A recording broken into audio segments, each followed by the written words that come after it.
మన మధ్యలో ఉన్న 9వ తరగతి విద్యార్థి ఆర్ చరణ్ తేజ్ ని తన సందేశాన్ని అందించవలసిందిగా కోరుతున్నాము.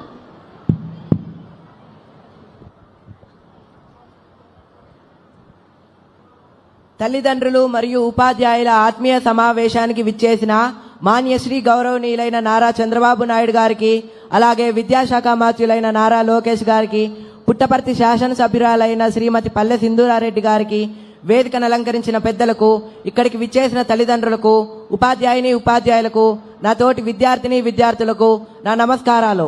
నా పేరు ఆర్ చరణ్ తేజ్. నేను 9వ తరగతి చదువుతున్నాను. పద్మాకరం దినకరో వికసం కరోతి, చంద్రో వికాసైతి కైరవ చక్రవాలం, నా అభ్యర్థితో జలధరోపి జలం దదాతి, సంత స్వయం పురహితే విహితాభియోగా.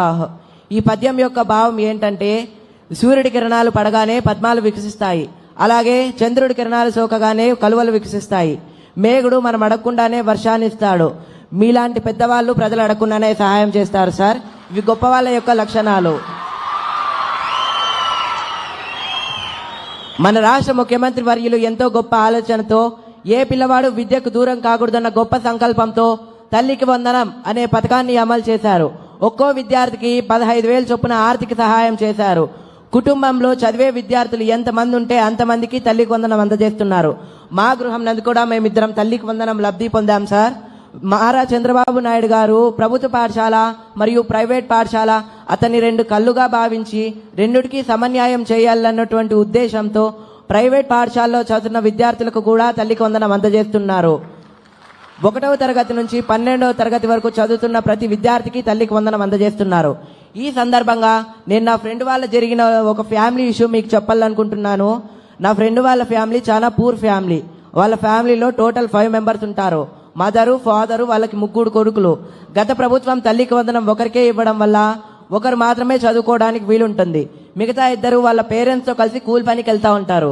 అది గమనించిన మన రాష్ట్ర ముఖ్యమంత్రి వర్యులు, ఏ పిల్లవాడు ఇలా కూలి పనికి వెళ్ళకూడదు, 18 ఏళ్ల వయసు లోపున్న ప్రతి పిల్లవాడు కంపల్సరిగా పాఠశాలలో లేదా కళాశాలలో చదువుకోవాలా అనే గొప్ప సంకల్పంతో తల్లికి వందనం అనే పథకాన్ని అమలు చేయగా, కుటుంబంలో ఎంతమంది విద్యార్థులుంటే అంతమంది విద్యార్థులకి తల్లికి వందనం అందజేస్తున్నారు. మీరు ఈ తల్లికి వందనం అందజేయడం వల్ల వాళ్ళు సంతోషంగా పాఠశాలకు వెళ్ళి చదువుకోగలుగుతున్నారు సార్. మీరు ఇంత గొప్ప కార్యాన్ని తలపెట్టినందుకు నా హృదయపూర్వక నమస్కారాలు.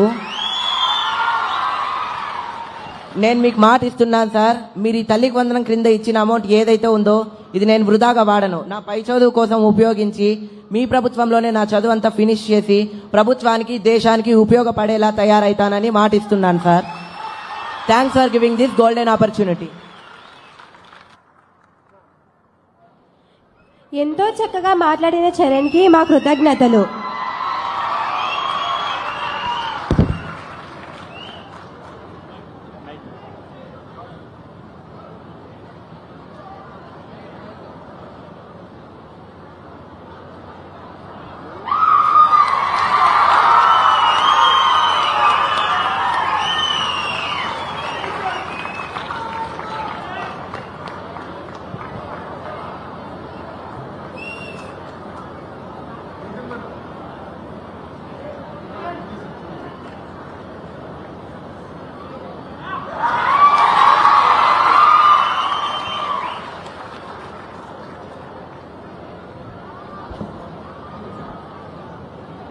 ఎంతో చక్కగా మాట్లాడిన చరణ్కి మా కృతజ్ఞతలు. ఇప్పుడు మన కళాశాల పూర్వ విద్యార్థి, వెల్లూర్ ఇన్స్టిట్యూట్ ఆఫ్ టెక్నాలజీ అమరావతిలో ఉచిత సీట్ను సాధించిన కె నవరత్నను వేదికపైకి ఆహ్వానిస్తున్నాం. తన విజయ సాధనకు చేసిన